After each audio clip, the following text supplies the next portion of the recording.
Dr. Jen is on the porch with me. See if we get some people to hop on. We'll give it a few minutes. Let the music play a little bit.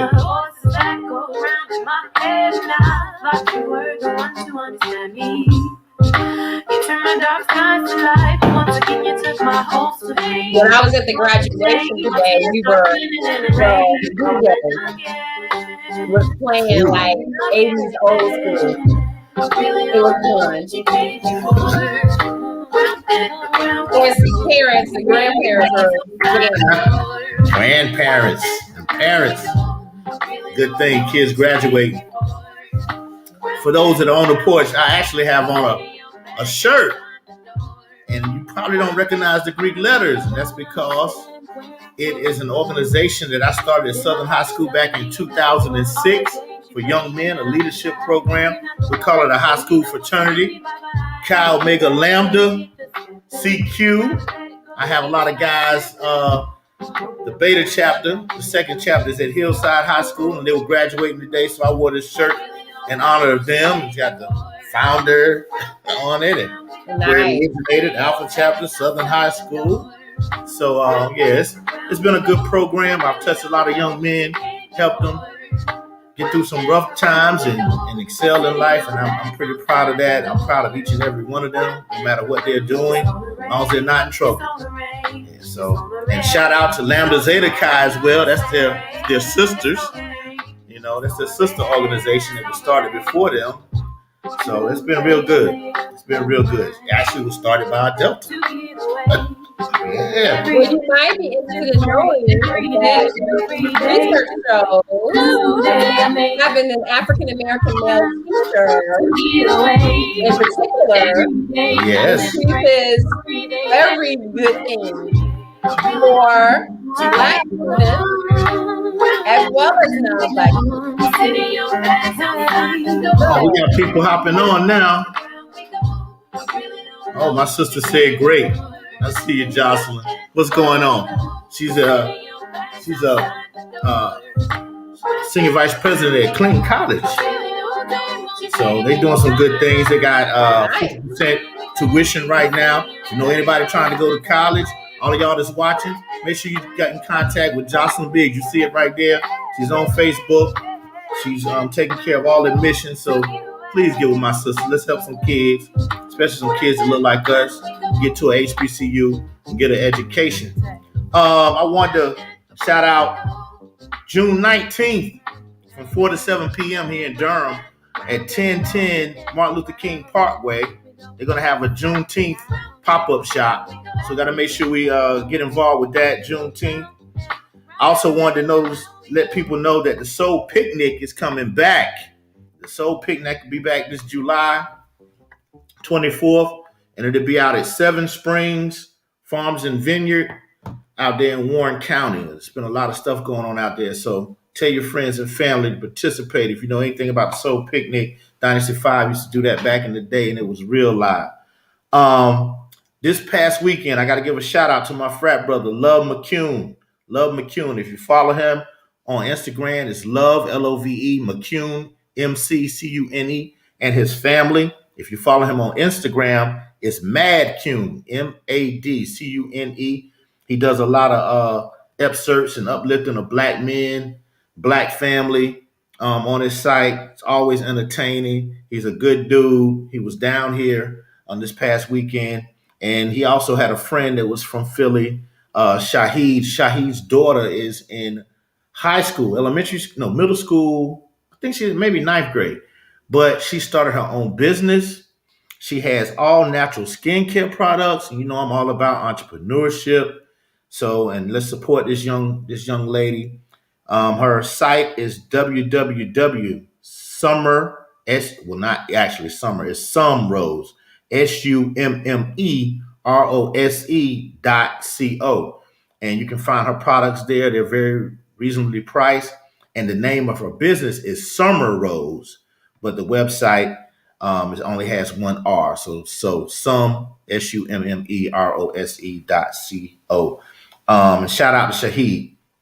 Also, Love gave me this bomb, and I'm gonna try to get the the website and all that stuff for you guys, but it's called Dr. Balm Bae, Balmbae. It's a female friend of his that started this balm. It's all natural beard balm, and it's incredible, fellas. So y'all pay attention and be on the lookout for that. Kimberly Hines says, "Hey, Dr. Jen. Hey, Hey, boo. Kimberly. That's my line sister, That's your Mr. line, sister. That's right. Ooh, I'm gonna give her a shout." Right. Hey, boo. So you all tonight, we have a very special show. We're gonna be talking about human behavior. We're gonna talk about some books dealing with human behavior. We have Dr. Jennifer Rounds-Bryant with us. She's a psychologist, a PhD coach, an educator, a speaker, and an author. All right. In a few minutes, I'm going to reintroduce her and let her tell us a little bit about herself. And then we'll jump into human behavior. And Kim said, "Hey, bro." What's up, Kim? We're going to talk about her books. And if you all are watching and you have questions, please, please, please put them in the chat, and we'll make sure they show up, and we'll discuss those as well. And I want to give a shout out to all my co-hosts. My DJ all night, Adrian Long, co-host Janai Pridgeon Childress, who's not with us tonight. Adrian's not with us tonight. And my other co-host that started with me first, Mr.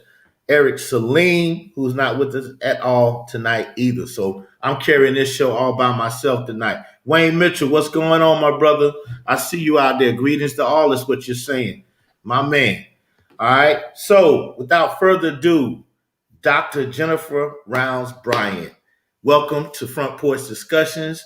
Dr. Bryant, tell us a little bit about yourself, where you're from, and how you got into human behavior, things of that sort. Well, thank you so much, Joe Biggs, Mr. Biggs, for having me on the front porch. Saw you. Want to shout out my girl, Keisha Lee Reed. Dr. Reed was on your porch a few months ago, or maybe 3 or 4 weeks ago. And I was like, hey, that looks like a lot of fun. I want to do that. Well, I'm glad you reached out to me and decided to join us. Yeah, so thanks for having me. My story is pretty interesting. So I actually went to undergrad, went straight to graduate school, earned a whole PhD without the internet or an email address. Okay. Right? So talking about having one foot right in the I'm gonna say the past or the old school, and then of course, another foot in current technology and ever evolving, right, has been extraordinarily interesting. But I decided that I wanted to be a clinical psychologist when I was 15 years old. I was looking around, people always ask me what you want to be. You talked a bit earlier about being a teacher and your parents being teachers and stuff, right? Same for me, parents, grandparents, aunts and uncles. And I was like, oh, I don't think I want to be a teacher. So let's see what's out there. So I just started looking around and thought about becoming a psychologist. And so to do research, I used the internet of the day. What do you think the internet of back in the day was? Oh, I'm from back in the day, so all we had was encyclopedias in the library, and you had to do the Dewey Decimal System. Absolutely. And then those big old phone books. Yes. Right. So I'm from Chicago, so we had 2-3 books this big. So I would just go to, Kristen said the library, exactly. I would just go call people. Like, you ain't had no email. There wasn't any text messaging. I called people and I wrote letters that I put stamps on and put in the mailbox. Right? So here I was, Joe. I was 14, 15 years old in high school, and I was getting college catalogs from PhD programs. And my dad was like, are you going to go to college first, or you just going to go from high school to the PhD program? Right. So because to become a clinical psychologist, the entry-level degree was PhD. So I was like, cool. So at that very moment, I graduated from Whitney Young High School, which anybody who's from Chicago, which is where I'm from, you know Whitney Young. And even if you're not from Chicago, you might know Whitney Young. College prep school, very competitive. My class, and I'm dating myself, my class was the 10th class to actually graduate, right? So the school was pretty new, but they were serious about their thing. Only problem was I wasn't that serious about my grades. But when I knew that I had to go get a terminal degree, I thought, oh, I probably better get these grades up. Together. Right? And I did. So my dad was like, oh my God, you start getting these PhD program catalogs, and now your grades improve. I say, interesting what happens even for a kid, right, who has a dream. And so with that imagery, that's what I use that, the experience that I had. That's what I've always carried. And of course, as in the process of becoming a psychologist and licensed and all that, I still became an educator, right? Yeah. Like, you can't get away from it. So I always say, there's nothing more powerful than an imagery, than a picture of what you can be, right?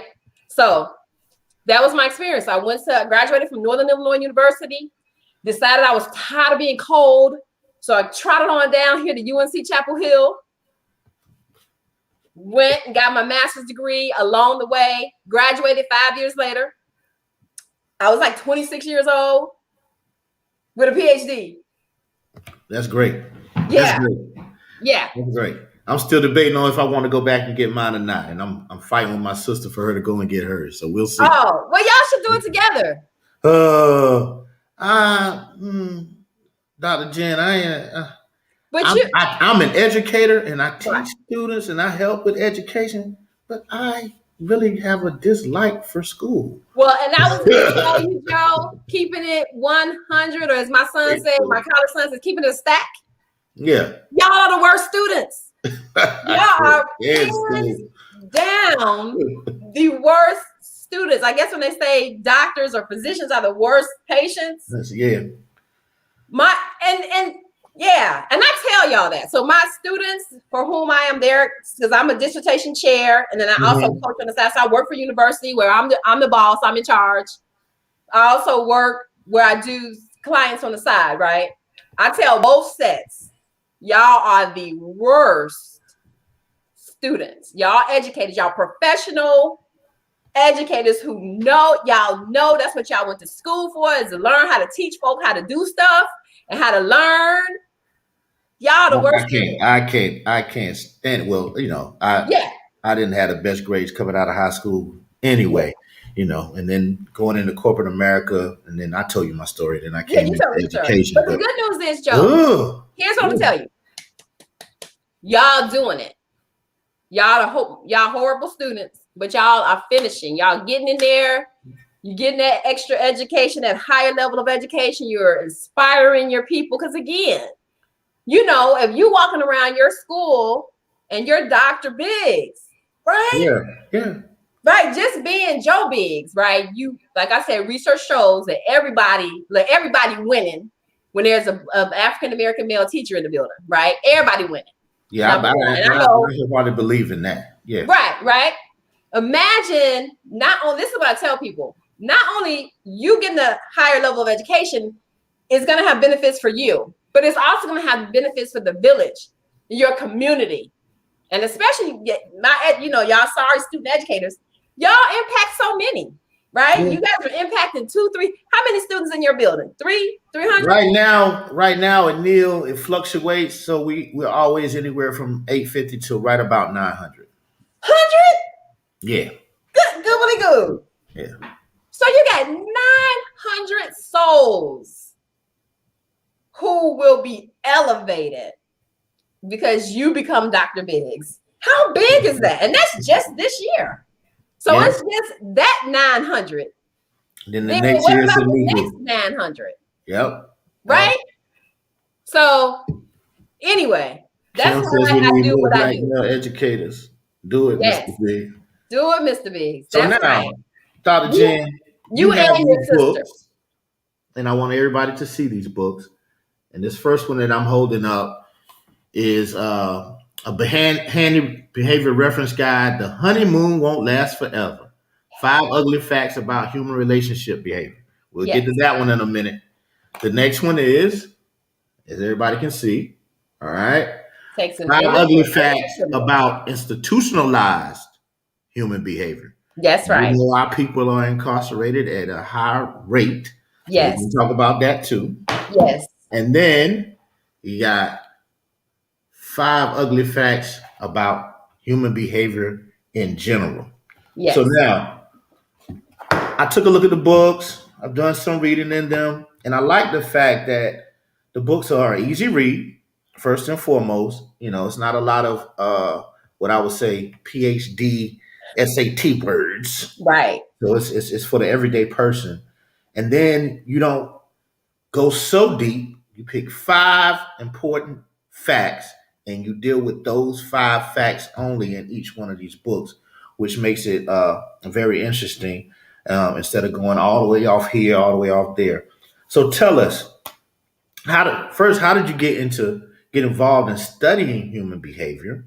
And then second of all, what made you choose to stick to the 5 facts and make sure it was something that was, I guess, more so in layman's terms so that everybody could read? And then after that, we'll get into some of these facts and hopefully the audience will have some questions as well.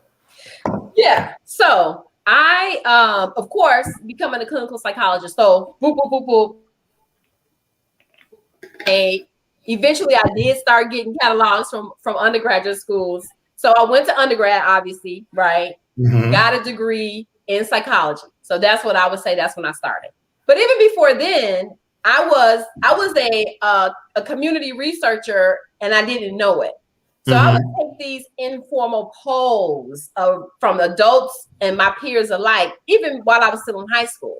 So I was studying. I tell people that I started doing research papers as a sophomore in high school, right? So that gave me the idea, well, I can do my own research, right? So I started asking people stuff. So fast forward, went on the undergrad, and that's when I started. Then, of course, graduate school, it was even more. When I graduated from graduate school and I got licensed and I started doing therapy, that is when I got the idea to actually write the books, because I was like, hey, I'm dealing with these same 5 issues in therapy every day. Mm-hmm. Like, what about those people who don't come to therapy? Because, 23 years ago, we weren't talking about therapy the way we talk about therapy today. Definitely not in the Black community. And I would say I was one of those people that I was like, I'm not talking to anybody. I'm not sitting on their couch. I'm not doing any of those things until I had the death of my wife. And then I kind of changed my mindset. And it's been okay. I haven't been during the pandemic, but it was so funny. I made a sticky note today to remind myself to contact my therapist for me and my daughter tomorrow. So yeah. Well, good. I hope you definitely. So first, let me just say condolences on the loss of your wife. That's a big deal. Appreciate that. I'm glad that you said, okay, I can do some things. I said I'm never going to therapy. Maybe I can try it. So that's great. Yeah. I'm biased. I'm a psychologist, therapist. I feel, the best thing you can get, just like you eat every day, right? Mm-hmm. So you eat regularly, you do certain things regularly. I think it's good to have people, have somebody who's trained, right? That you're talking to on a regular basis. We'll talk to their friends. And that's helpful because, again, research shows that when we have, our social support is as important as therapy for our well-being. So social support is very important, right? Mm-hmm. But it's also important to have someone who's trained, who can listen to you, right? And help you to more efficiently process whatever it is you're bringing. So maybe you're bringing work stress. Maybe it's not as much as a loss, right? Mm-hmm. Maybe you're bringing work stress. Maybe you're bringing parenting stress. And so maybe part of what you're doing in therapy is your problem solving. How can you approach things in a way that don't cause you so much distress? How can you change the way you think, and how can you change your environment, right, to help you have a better quality of life? That's really what it boils down to. Well, now in this book, the first one I'm gonna deal with is just dealing with about human behavior. Yeah. Now, some of these facts that you have are very, very interesting. The first fact you have is men don't like kids. So tell us about that. You should see one of the pictures you got from me is the my huge sign, right? Mm-hmm. So you should see the reaction that particular book cover gets, like at a book signing or a fair. Mm-hmm. People have come up to me and said, what do you mean? I love my kids. How could you write a book like that? So for me, that's why I made it the title. So my titles are kind of cheeky to get your attention, right? And so what I've done with the books is taking research, right? You'll hear me say that all the time, lots of times. Research shows this or research shows that, right? Take the research on men and parenting.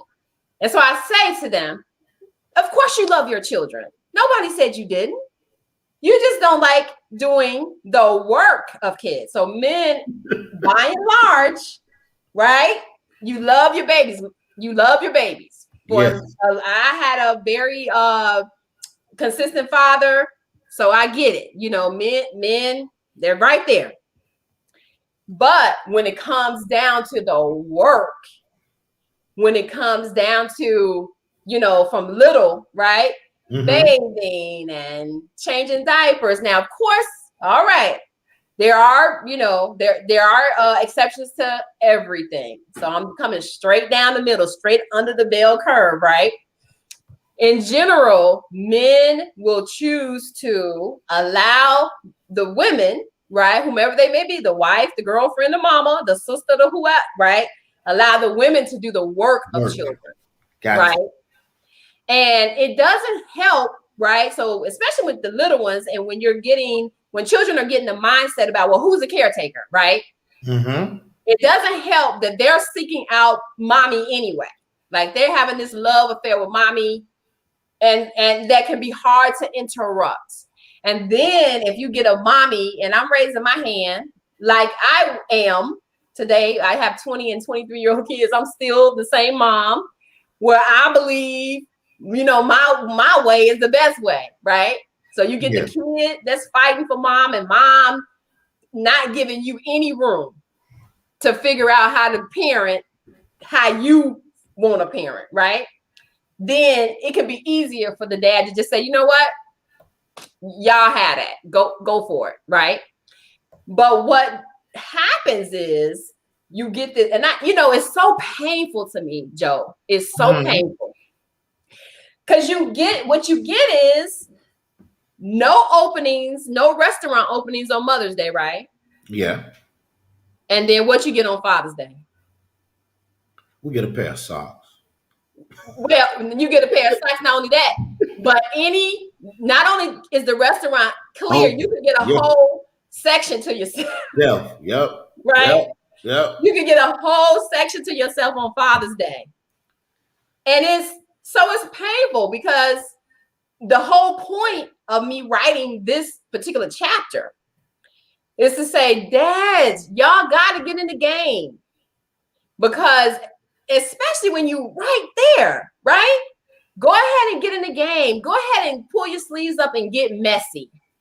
Do the baths, do the homework, chase them out of bed in the morning, chase them into bed at night.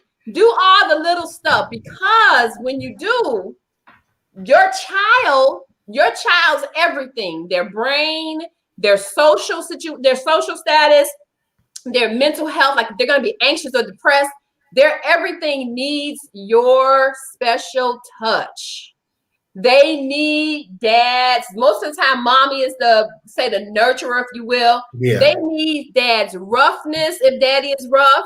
Not all dads are rough, I'm saying, but they need daddy's roughness. They need daddy who's going to put them on the chandelier and say, jump into my arms. They need daddy who's going to say, shut up.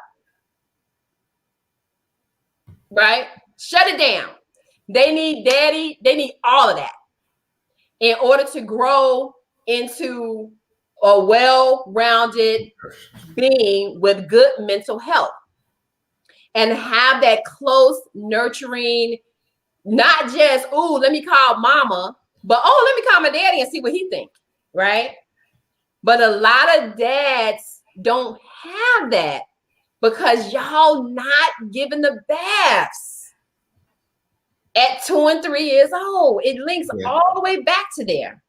And even as I wrote these books when I was still a young mom, and I tried to get the word out, I still see, and it pains me so much that people who grew up with me, fathers who grew up with me as I'm growing up as a mom, the kids are like, whatever, mom,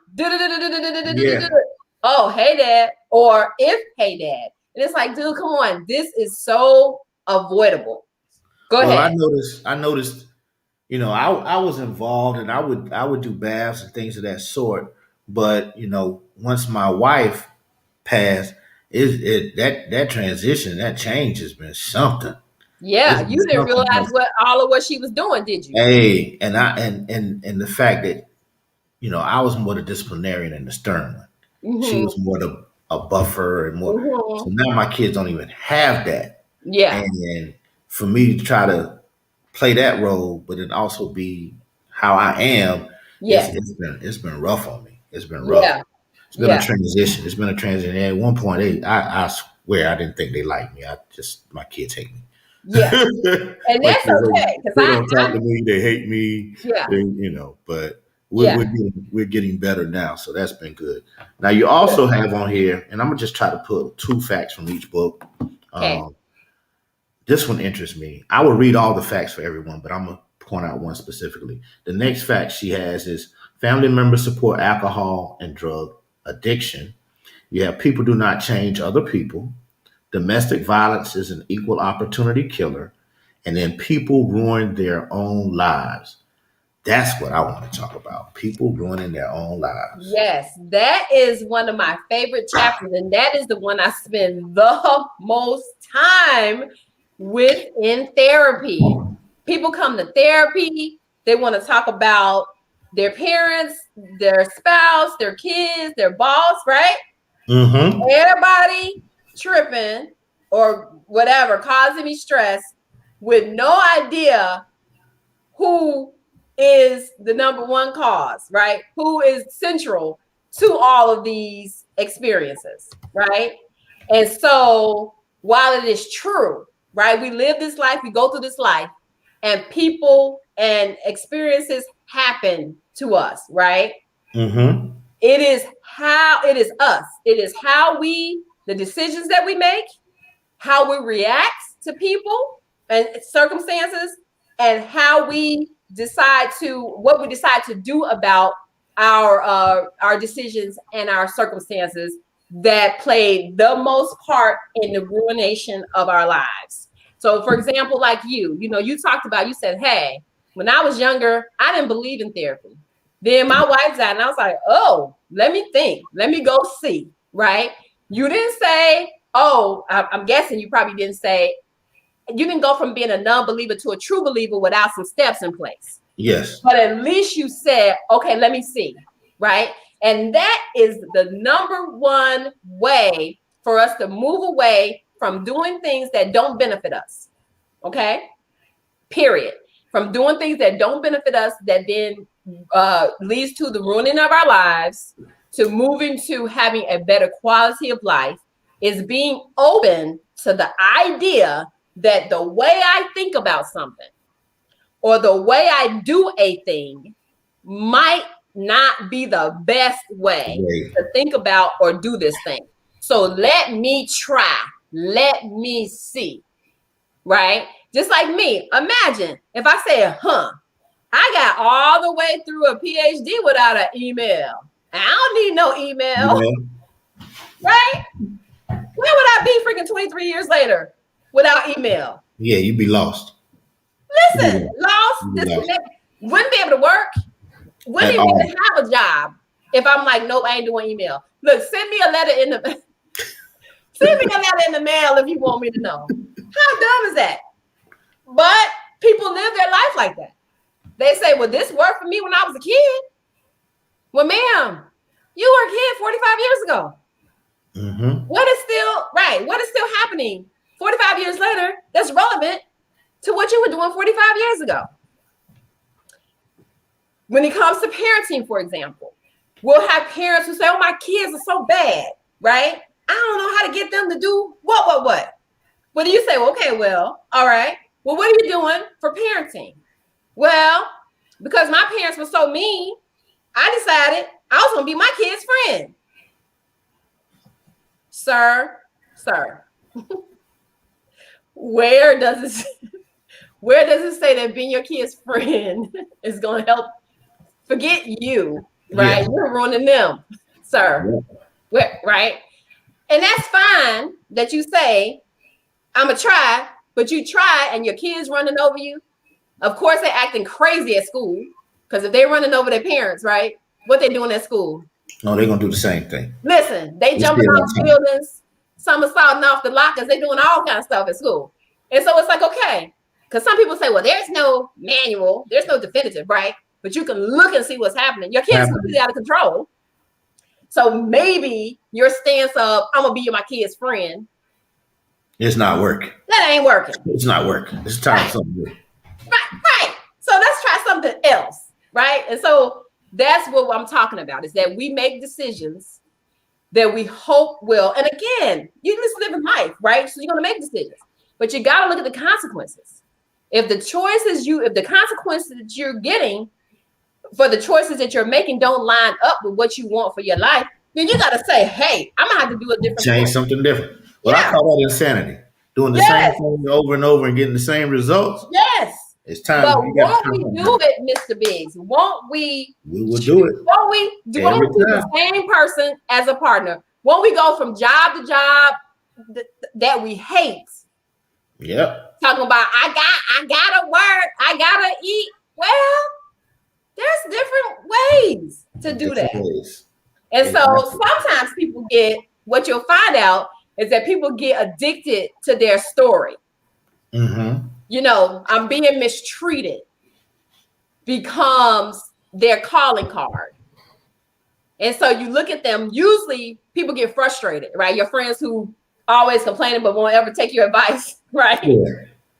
You get frustrated with them and you either say, I don't want to hear that no more. Or you say, you know what? When you see that number coming up, right? You just ignore it. And you find out, okay, that person don't want to be bothered with me no more. Now my friend's turning on me. I can't catch a break. Exactly. So that's what that means, that we make choices, could make the same choices over and over again that are not working for us. We use the same skill set that we did 20 years ago.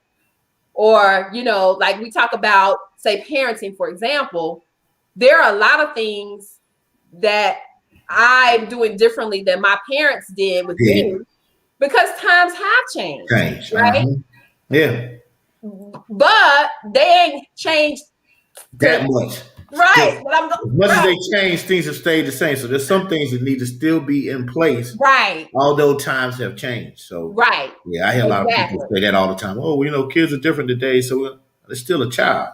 So there's certain things we have, we've been taught, hopefully, that need to stay in place. And I'm a big stickler for that within the school system. Yes. You know, they got these new things now where they're like, well, oh, I know the assignment's due on Tuesday, but it's not important that it's due on Tuesday. It's just important that he does it. So, you know, if he turns it in 3 weeks from now, at least he did the work. I'm like, no. So what if I told you I got a report due here at school, or I just decided I was going to show up on next Tuesday? Yes. I wouldn't have a job. Absolutely. So we're going to have to go out in the world. We need to stop changing that. People are always trying to create a whole lot of newfangled stuff. Yes. Some things are just what they are. They are just what they are. And I was going to say, let me tell you, a lot of college students are being wrecked. I teach undergrads. Oh, they've been killed. They're being wrecked with that. Just turn it in high school. It's like, are you kidding? And I'm all for flexibility, because I feel like if you have a little bit of flexibility, then you can take some more ownership, right? And kind of make your way. But the whole, like, you haven't done any work for a whole 9-week period, and you can just turn everything. No. 2 days, okay, maybe, and maybe you get some marks off, some points off, but you get to turn in everything for the whole 9 weeks? At the end? No. And it's not. I mean, if they ask any of us college professors right here in North Carolina, we'll tell them, look, that is the reason why your students are, failing out and getting on, academic probation and failing out for real. That's what's happening. They've been trained different in elementary, middle, and high school. Yes.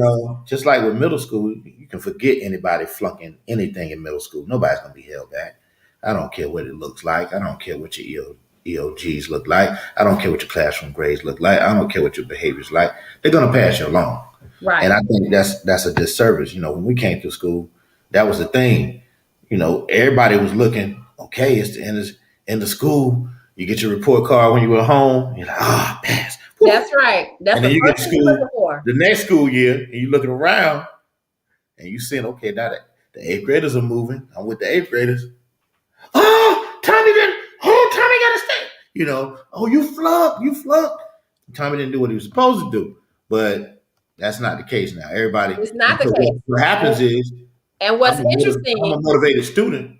Yes. But why am I going to be motivated? Yeah. He didn't do anything. And he's getting the same reward that I'm getting. Right. No. Yeah. And what I'll tell you, fast forward, there are plenty of testimonies for people who are earning their doctorates, who are saying, I flunked 3rd grade and 5th grade. Or so they use that experience as a testimony, right? That they built upon. But 20 years from now, there won't be that testimony, like you said, because nobody, and not that the goal is to flunk a child, obviously. It's never that. Like you said, the goal is to motivate the kid to say, listen, let's try this, let's try our best, and whatever other things that are needed, but not, like you said, just to be like, I know I'm gonna pass anyway. So I say it all the time. It's an era of everybody gets a trophy, everybody gets applauded. And so now we have kids that are growing up with they feel entitled, like you're supposed to do for me. You're supposed to give this. Yes. You're supposed to do that. And if it's not going their way, then it's wrong. Crybabies, whiners, complainers. And I just think education itself, especially when you talk about middle school, high school, definitely elementary, and we're doing a disservice to these kids as they grow up and go into adulthood. Because, like you said, when they get to you guys, they get on the collegiate level, and nobody's holding your hand. No. There's no pampering. None of that's happening. So, so they've gotta be real in these situations. Like, we even have situations where you can't give a kid in the first 3-9 weeks anything below. You're gonna give them an F. It's got to be high. You can't. It used to be you couldn't give them anything below a 60. Wow. So basically, and I understand the premise is to not, you made a 32 in your class, but you got to give him at least a 60, because now he's got a leg to stand on to try to recover and bounce back. But my thing is, when are there ever going to be consequences? When are you going to ever learn that I got to pull myself up? When are you ever going to learn I got to do what's required of me to get to where I want to be, or to just get out of this grade level, or just this class, whatever the situation is? Because you feel like people don't give you chances like that. Whoa, I can go out here and shoot this guy. Y'all not supposed to lock me up. Right. You're not supposed to. I'm supposed to get another chance. Yeah. No, that doesn't work. And then you see that not only that, but then that they're not consequences, and then there's not this concentrated effort, right, to get them up. And so then you see there's this erosion of confidence, erosion of self-esteem, A kid knows when they're not doing school well or even reasonably well. They know when they're just being passed along. They don't feel like they're being cared for, being prepared for anything, right? They know that. And so you start putting that sense of defeat in their spirit early. Now, that's going to take us into something else. But what I want for our audience to do is y'all throw up a couple of questions for Dr. Jen to answer. I got a situation where I got to step away real quick, and I'll be right back. It won't take me long.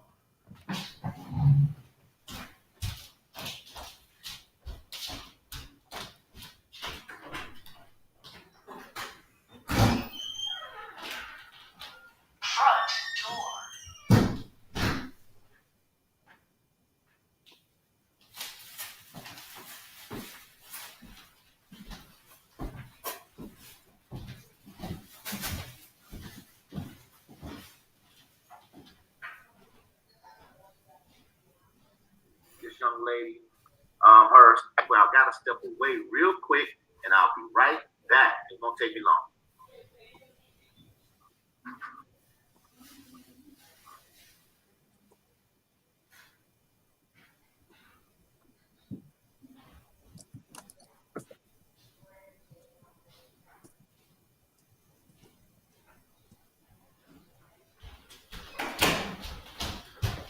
All right, I'm back. I apologize. I know you guys heard my son come in, so. All right, so we got Crystal Brown saying, "Are you in North Carolina?" I am. I'm in Durham. We got Kimberly Hines saying, "Oh, how to deal with bad breakups." Kim, we're going to get to that. That's going to be our last portion, so I'm going to hold that one. And then we got, oh, you said, "Come on and get the doctor, Jocelyn Biggs." All right, so we were talking about using an example of somebody shooting somebody and no consequences and all that kind of stuff. That takes us to this book. All right. It takes a village to raise a criminal.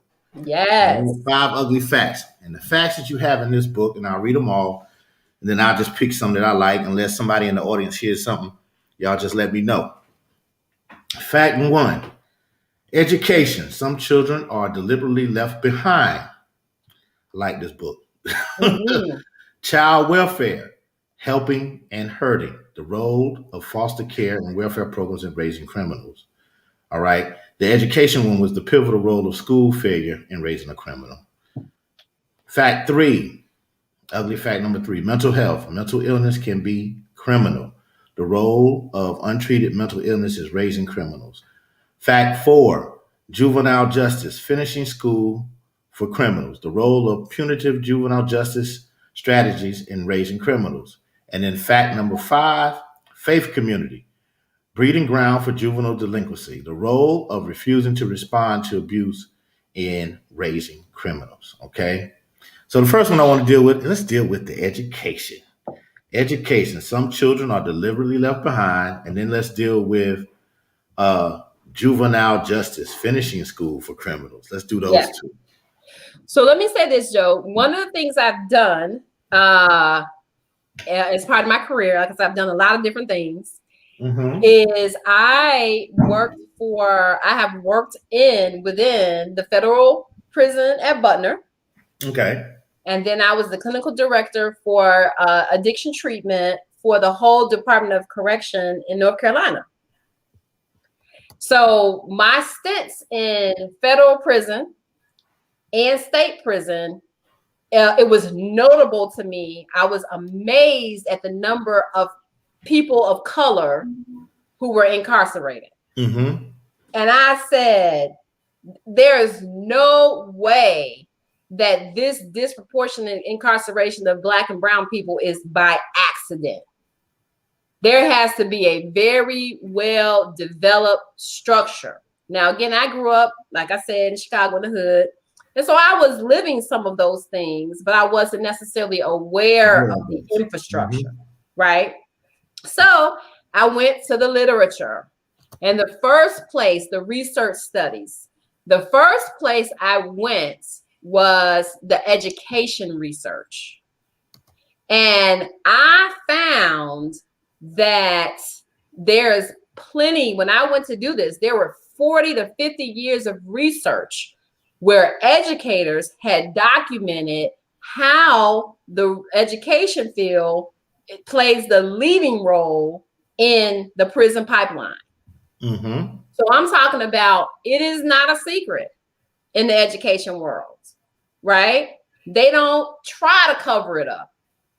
And so the techniques and the tactics, like we're just talking about, passing kids along, not requiring them to do any work to get passed along, defeating, creating a feeling of defeat very, very early in their lives. All of these tactics come together to fill up these prison buildings. Okay? It's very intentional. And if you're not, even when you're watching it, Joe, I can tell you I have a 20-year-old son. Mm-hmm. And I wrote this book when he was about 5 years old. And even before then, I had the research. And so I saw all of this play out with him. Even though he's a very, confident, very mild-mannered kid who was always very cooperative, whenever there was any chance, because kids are going to be kids, right? Mm-hmm. Whenever there's any chance to discipline him, they would try to go overboard. But Dr. Rounds-Bryant was not having that. So there was nothing more important than my kids, and I was a single parent for most of this. Mm-hmm. I didn't have a job that would not allow me to get up and leave if the school called me or my kid called me, or especially when my kid called me to say, hey, this is what they're doing. Now, I wasn't a rescue parent. So, right, you did some dumb stuff, right?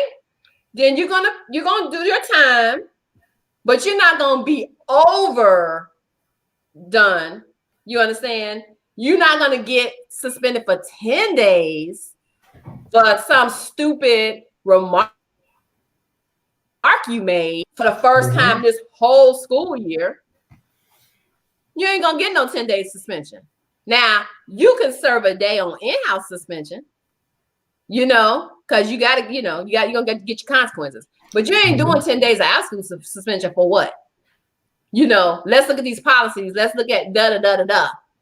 Because, like I said, any opportunity there was to discipline him, even though he was all of that, he was still a Black boy.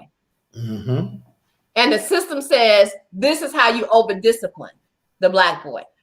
And while you're over-disciplining the Black boy, make sure that you're not giving him the goodies, right? Make sure you're not, he would say, Mom, I'm always raising my hand in class. They never call on me.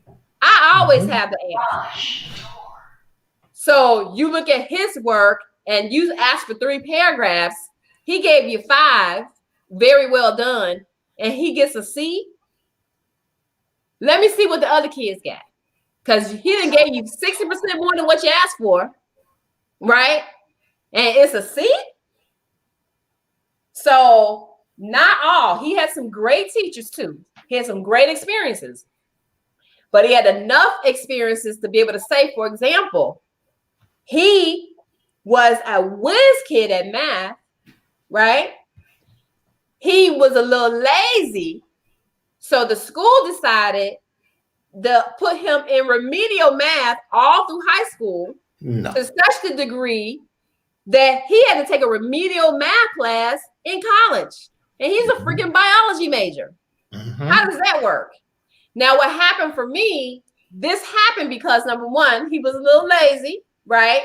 And I got confused about what is this Common Core math. So when my daughter was in high school, she says, well, Mom, the Common Core math is replacing, algebra and biology and stuff. I mean, algebra and geometry and stuff, right? So I didn't realize that in my son's high school, that wasn't true. They had Common Core math. He went to DSA, Durham School of Arts. Okay. They had Common Core math, but they also had algebra and biology. Okay. So that's cool. You know, like I said, he kind of knew that I was a little confused.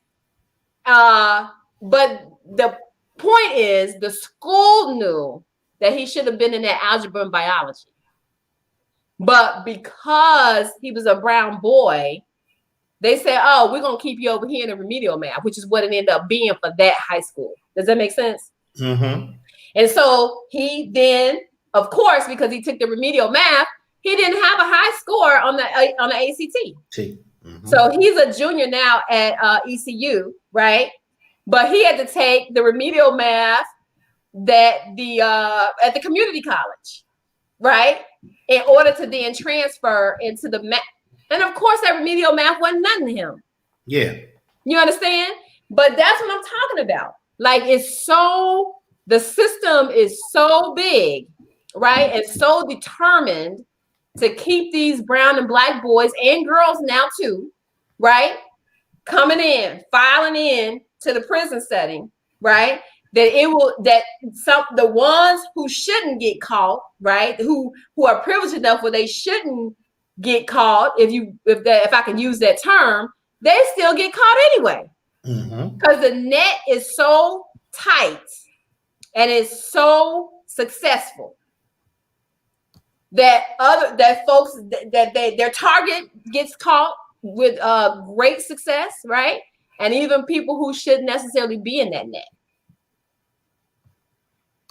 Okay. Now, so I have lived that life. Like I said, I lived it on the inside when I was a psychologist to prisoners, and I've lived it as a single mother to a brown boy. Marcia says, "Say it." Yes, she is saying it. That's my other line sister. I got 10. I got 10 line sisters out there. I don't know if they are looking, but so all your LSs are coming out the woodworks tonight. I love it. Look, LSs, y'all coming out tonight for Dr. Jen. I want you to keep coming every Thursday though. Don't stop just because Jen's not up here. Right. Yeah, we gotta keep that. You gotta come every week. Keep supporting you. Now that you're here, you're part of my tribe, so we gotta come every week. The next one is juvenile justice, finishing school for criminals. Okay, so of course, juvenile justice. So we know the whole thing about the over policing, right, of black bodies, right? We talk about that, black and brown bodies. Well, that starts with kids, right? That starts with kids. So you have, and this, Joel, right? So you have with kids, you have status offenses, right, that are only rules, right, for kids, like curfew. Curfew is a biggie, and going to school, right? So you could be what they call it, Joe, if you don't go to school. Oh, truancy. Truancy, yeah, yeah. So right, truancy, curfew, and other things that are only rules for kids. So that juvenile justice, so a kid, black and brown kids end up in the juvenile justice system for status offenses, right? With other people who are murderers. You know what I'm saying? Yeah. Or armed robbery. You see what I'm saying? So that kid who's been pushed along in school, know he can't read, right? Feeling defeated, no advocates for whatever reason, right?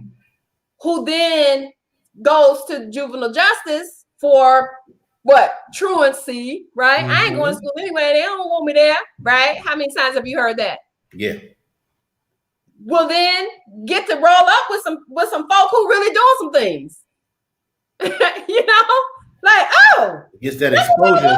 And you just make a better criminal if he's already committing crime. That's with any criminal though. When you send them to jail, they learn a new trade, they learn a new skill, they hook up with people that's maybe even better at doing what they're doing, and they learn. So absolutely, and so that is the tactic. And so you get that police presence in our neighborhoods, looking for the kids. And oh, I'm sorry, I'm missing a whole big old thing.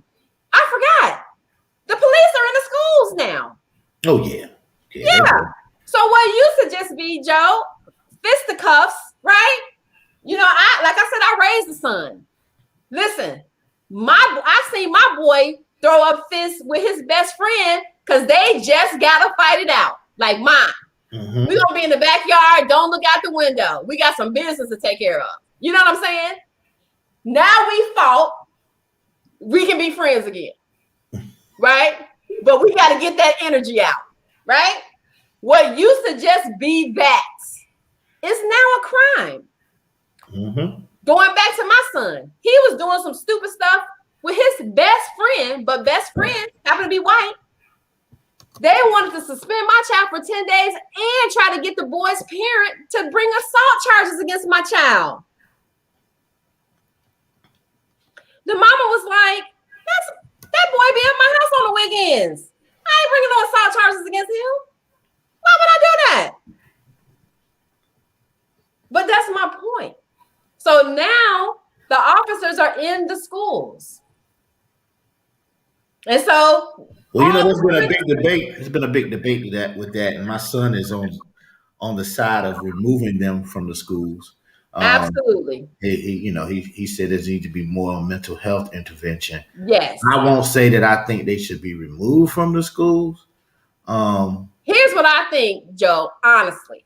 I believe they should be removed from the schools because, again, now, you know, of course, schools got to do a little bit more these days to make sure people aren't bringing knives and guns, right? Because, again, what used to just be a fist fight can now be a gunfight. I get that. But here's what I know for sure, Joe.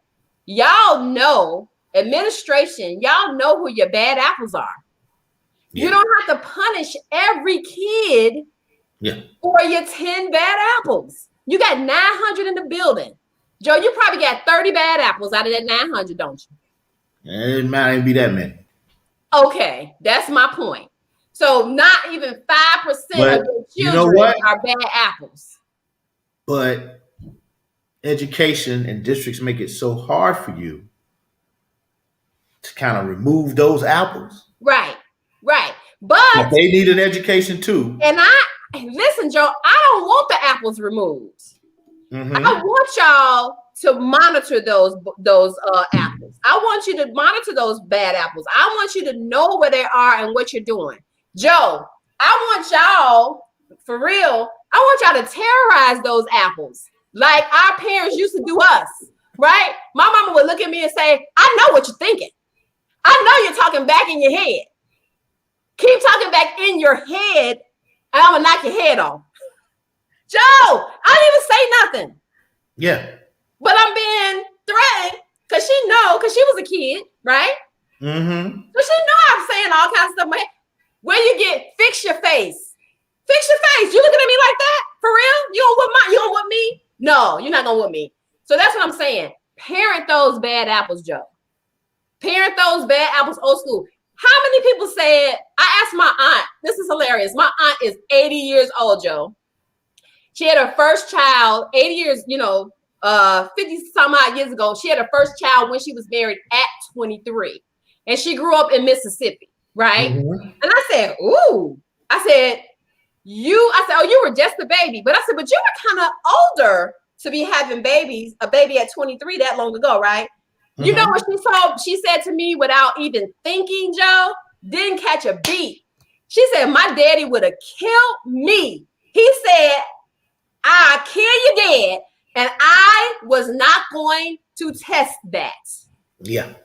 Granddaddy been gone, daddy buried and gone for decades. But her heart was like, that nigga said he was going to kill me.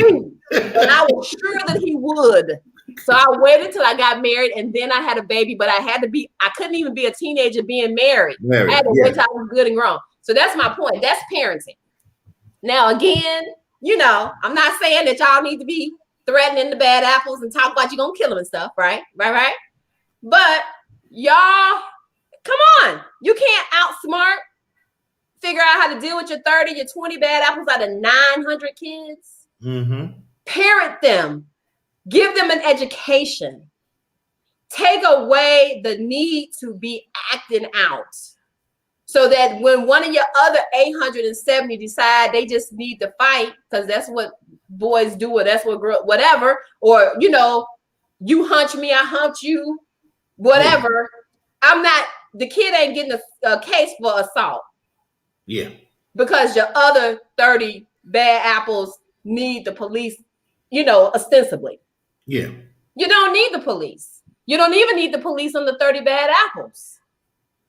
You just got to get to them in a different way and let everybody understand, hey, this is how we're operating so the whole ship can move forward. So that's what I'm saying. So when you have all of that police presence and all of that surveillance, then you have all these opportunities for kids to now they got a case. You get a kid a case. They 16 trying to go get a little job at Popeyes or McDonald's. Well, I got this misdemeanor. I got this other, whatever, formal charge, right? For just being a freaking kid. I just think, I fluctuate between the sides, but I think the best thing is if they're going to have a presence, and I think in a lot of instances they're needed, but I think they need to be allowed to build and develop relationships. Just like a teacher in there. You have some of those they don't really talk to many people. They don't associate. It's only when there's something they need it and they go. Right. But I think our legal system and those that may be chiefs or whatever need to change that. And I think those officers need to be ingrained into the school, just like on the street. Those that police these neighborhoods need to be ingrained in that neighborhood. That's Officer Tom right there. Yeah, he's cool, man. Do what you're supposed to, because if not, although he's cool, he's gonna do his job. Right. So I think we get those. Let the SROs, coach football, be an right. assistant coach basketball, come into the class and help tutor a little bit, walk the halls, give high fives. Right. So the kids get to know because them. As you say, when they get to know you, and that's why the black male teachers do so better, right? All the kids benefit is because you guys come in, you get to know, and not that the female teachers aren't doing that as well, but you're coming in with a different energy, right? And even though a lot of times black male teachers are used as disciplinarians too, when they know the kid, then they know what to discipline, right? If you're a kid that's normally out of this world with craziness, and on this day, you're doing something that's totally de-escalated from what you normally do, then you would know, okay, well, this is a little funky, but this is way better than what he normally is up to, right? And so not to go overboard. But like with my son, you're like, oh, Emmanuel, he's a good kid. He did something stupid. Why would I arrest him? For what? For being a kid, right? But again, if what you're mostly doing is arrest, if that's mostly your mission, then that's what you're going to be doing. The good brother Jerry Harper. What's up, Harper? That's my dude right there. He said children often mimic the negative behaviors that they know are not effectively addressed. True. Yes. We have to do a better job of using community-based peer pressure, rebuild the village. Yeah. Exactly, my man. I like that. Real dog. That's real talk. So now, but community-based peer pressure has to have space, right? It has to have space. My son has this thing where he says, and I know it sounds horrible, but it's his lived experience. He said all bullying is kind of like what he's saying, right? He said all bullying isn't bad bullying, right? Sometimes it takes your peers, and what it is exactly what he said, right? It's peer pressure towards a more positive behavior, right? Towards more pro-social social skills, etc. But if you're in a setting where there's no understanding of peer pressure, positive peer pressure, even positive peer pressure that can be painful, right? Then you're likely to run into the long arm of the law. And so even in trying to use peers, because I love that peer helper thing at every single level, because I believe that peers can teach at any age. I feel like your peer can teach you faster especially than an authority figure can. Yeah. So I'm all for that. All right. So now, and let Kimberly know. Kimberly, we're about to go into your topic. We're going to deal with these relationships, this man and woman thing. All right. So this says the honeymoon won't last forever.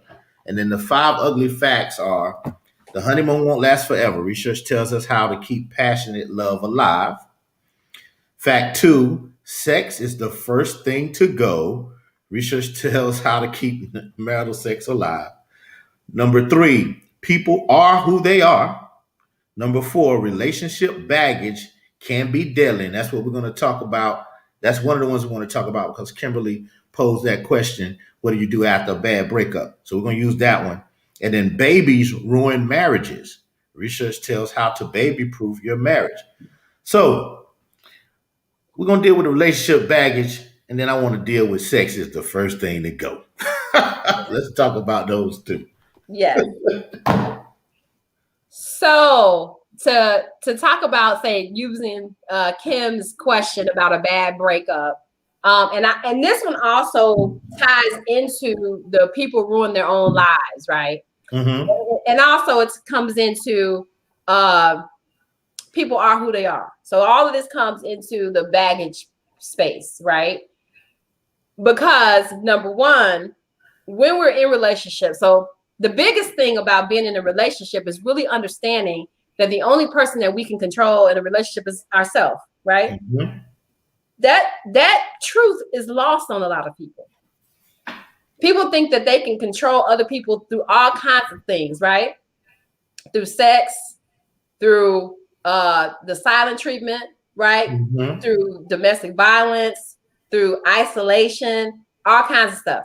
And to be sure, right, those tactics can work, right? But that's dysfunctional.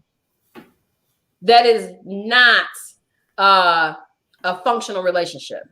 So in general, the only person in a relationship that you can control is yourself. Mm-hmm. And so if you're in a situation where you've been, so a lot of times people, if you listen to the adage, the best way to get over somebody is to what? Get under somebody. Get under somebody else. So very, very frequently we relationship hop, right? Even if you're a serial monogam person who's serially monogamous. You understand? You practice serial monogamy, right? It's not that you're necessarily cheating or doing anything, I'm just going to say unethical. But we are so quick because it hurts, right? Mm-hmm. It hurts so bad to go and distract ourselves with somebody else, right? And so when you get into a situation where I'm going to date man B to distract me from my hurt feelings about man A, then I'm bringing my man A baggage to this distraction ship mm-hmm. that I've established with man B. How fair is that, right? But the very likelihood is that man B is bringing some stuff too, right? Somewhere else as well, right? So then we wonder, why do we have this, this friction at minimally, right? And these explosions or implosions, right, at best, because we're not taking the time to allow ourselves to feel those ugly, funky feelings.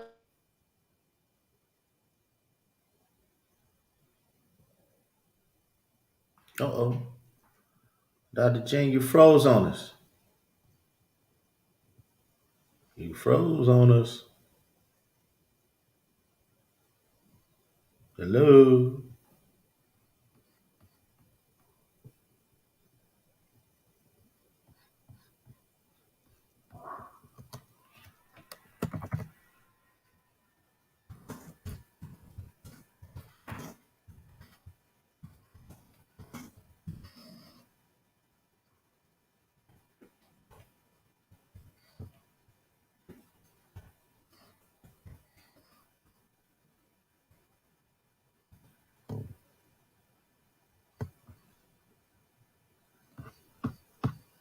Well, everybody, hopefully she'll come back in. We'll give her a few minutes. Hopefully she'll pop back in for us. She kind of froze and went out.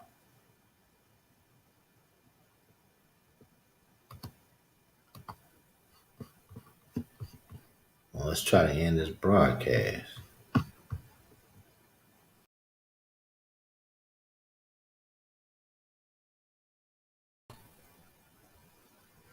Oh, Dr. Jen went out.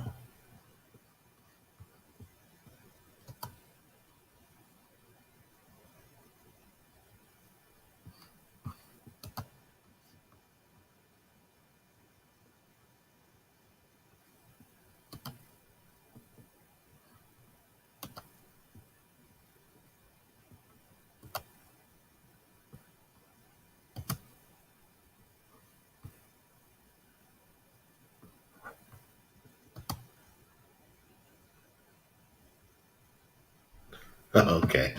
Well, y'all, that has been our show for tonight. We want to thank Dr. Jen for being a part of our show. She's sending messages like crazy right now. I hate that it had to stop right there. And what we're going to do is I'm going to have Dr. Jen come back on again. It'll probably be next month sometime so that we can finish this discussion and go a little bit deeper into human behavior. So if she's willing, and I'll be talking to her soon, and if she's listening now, she can answer. We'll be glad to have her back on Front Porch Discussions um, so that we can continue this. My sister's saying bring her back. So to close out again, I'm going to go back over the announcements I had before. Here in Durham on June 19th from 4 to 7 p.m., we got the Juneteenth pop-up shop at 1010 Martin Luther King Parkway in Durham. Y'all make sure you come and be a part of that. We also have the Soul Picnic coming in July, on July 24th out at Seven Springs Farms and Vineyards out in Warren County, Vance County area, brought to you by Dynasty 5, some good friends of mine. That's going to be hype. It's going to be real nice. It's going to be real dope. Again, a shout out to my frat brother for coming down from Philly this past weekend. Had a good time with him. Shout out to Love McCune and his family and his wife being a brand new red. So, you know, she's in the Greek family now. So a lot of Coleman love to her. And we want to also give a shout out to my boy Shahid's daughter up in Philly. Started her own line of natural skincare products. Again, it's called Summer Rose Company. Go to www.summerose.co to check out our products, and I'll put that on the screen right now. So Summer Rose, all natural skincare. Please make sure you make a purchase and support this young lady's entrepreneurial endeavors. I know her products are great. I've gotten some reviews from those. So please make sure you do that. And let's go back to these comments real quick. My sister said, bring her back. Dr. Jen said, we have to allow ourselves to feel our feelings without bringing in someone else into the equation. So she's still talking about what we were dealing with. She says she's totally willing to come back. My sister said, yes, Soul Picnic. And Dr. Jen says, thanks so much, Mr. Biggs. I appreciate you. I appreciate you too, Dr. Jen. Just know that I'll continue to read these books and get a little more insight because I kind of fashion myself as not a PhD and stuff, but I think I got a pretty good grip on personal and human behavior. I think I'm a pretty good judge of character on people when I first meet them and stuff. My wife said I had a talent, so we'll see. She said I had a gift. So y'all, we're gonna end this tonight. Again, technology's technology. Things happen. We're not gonna let that bother us, and we're gonna leave out with a little bit of music. And y'all just have a good evening, a good weekend. You know, I just feel blessed to be here and to be in the company of each and every one of you all. And I'm just delighted, man. I'm just happy. I'm just happy that Dr. Jen took the time to come in and chill with us for a little bit. So I'm gonna take us out with some little Camp Low. All right. Jen said, get all 3 books. for $5 and it's free shipping. So y'all make sure y'all go to Facebook and go to her page, Jennifer Rounds-Bryant. You see her name right there.